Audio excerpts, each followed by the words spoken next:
To understand this new space race, we need to understand the first one.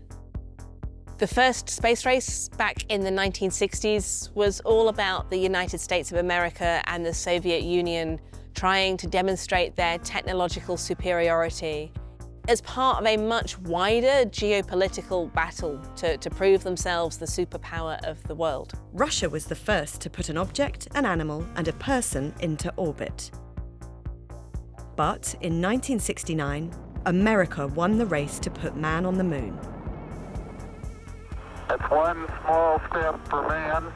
By 1972, 12 US astronauts had been to the moon. 3, 2, 1. But then, the missions stopped. Right away, Houston.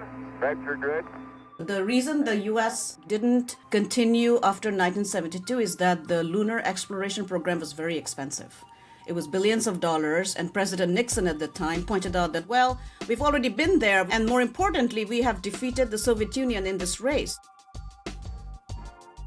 America still talked about going back. Back to the moon, back to the future. Returning to the moon is an important step for our space program. But focus shifted to other priorities like satellites in the International Space Station. Meanwhile, China was building its own moon program. In 2006, its chief scientist said lunar exploration was a reflection of a country's power. And in 2013, China landed an unmanned craft on the moon, which nobody had done since the 1970s. Soon, the US was paying attention. The directive I'm signing today will refocus America's space program on human exploration and discovery. China have made it clear that they want to emulate the US success of the 60s and land humans on the moon. The US don't want to see China do that alone, and so the two are competing, and both have said that they want to return humans to the moon in the coming years.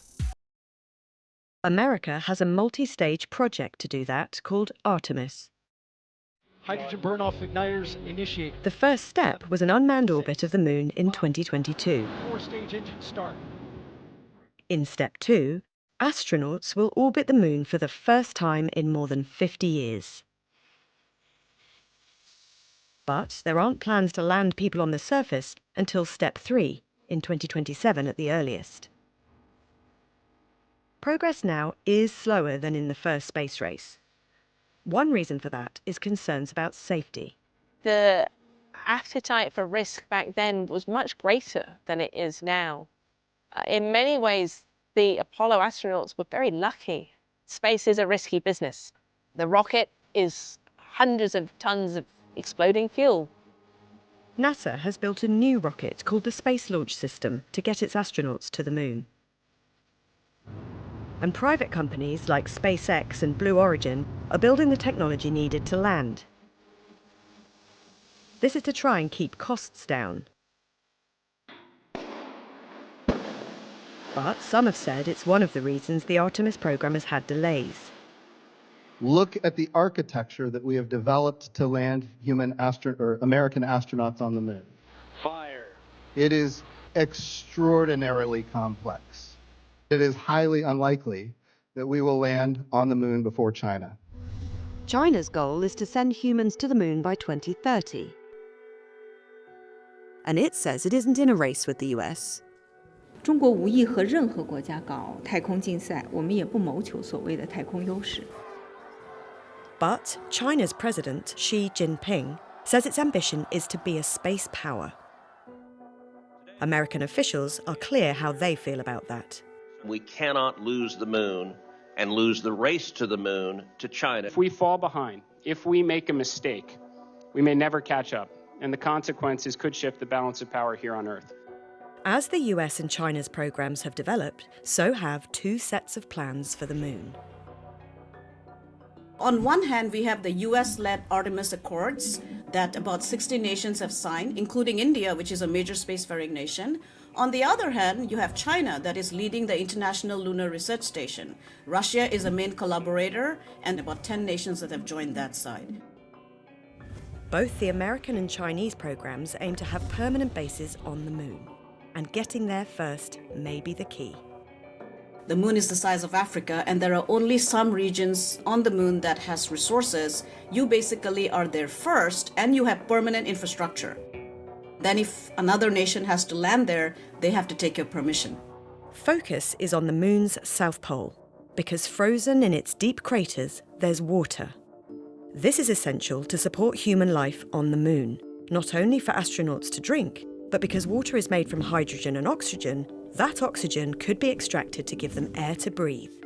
And if separated, hydrogen and oxygen can become rocket fuel, which could be used for our future plans in space. This time, we will not only plant our flag and leave our footprint, we will establish a foundation for an eventual mission to Mars and perhaps someday to many worlds beyond.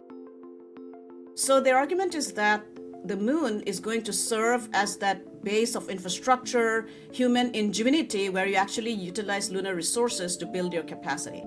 Some of those resources are hidden in moon dust, including helium-3, which could one day power nuclear fusion reactors and is very rare and expensive on Earth. But extracting it from the moon has never been tried. You have to send all the equipment to the moon. You then have to do all that processing, contain your helium-3, return it safely to Earth, and then use it. And the cost of that will be substantial. Will the benefit be worth it? And liftoff of Artemis 1. We rise together. That's one of many unknowns in this new race to the moon, but the ambitions are clear. The first space race was a lot about missions. The space race we are seeing today, it's about activity. It's not just one mission. It's this connection of activities that build capacity to utilize space for a much more sustainable period and longer term.